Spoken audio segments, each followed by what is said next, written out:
پاکستان کی معیشت ٹھیک ہونے کے دعوے دار حکمرانوں کے لیے یہ آئینہ کافی ہے کہ گیس کا چولہا ہے لیکن لکڑیوں پر کھانا پکایا جا رہا ہے۔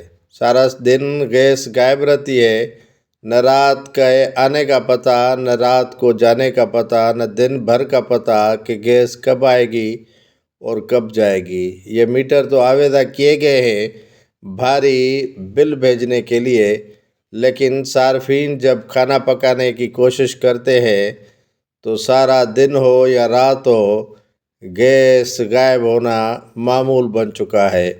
لکڑیوں پر کھانا پکانے کا سلسلہ تو شروع کیا گیا ہے، لیکن اب لکڑیوں کے بھی دام بڑھ گئے ہیں۔ جو لکڑی 50 سے 60 یا 100 روپے مل رہی تھی وہ اب 500 سے کراس کر چکی ہے۔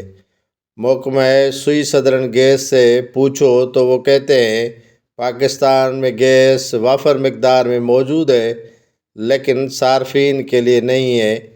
وہ گیس کہاں جاتی ہے، کس کو ملتی ہے، کسی کو کوئی پتہ ہی نہیں ہے۔ بل ماہانہ تھما دیتے ہیں ہزاروں روپے، لیکن گیس کا پوچھو تو کوئی بتانے کے لیے تیار نہیں ہے۔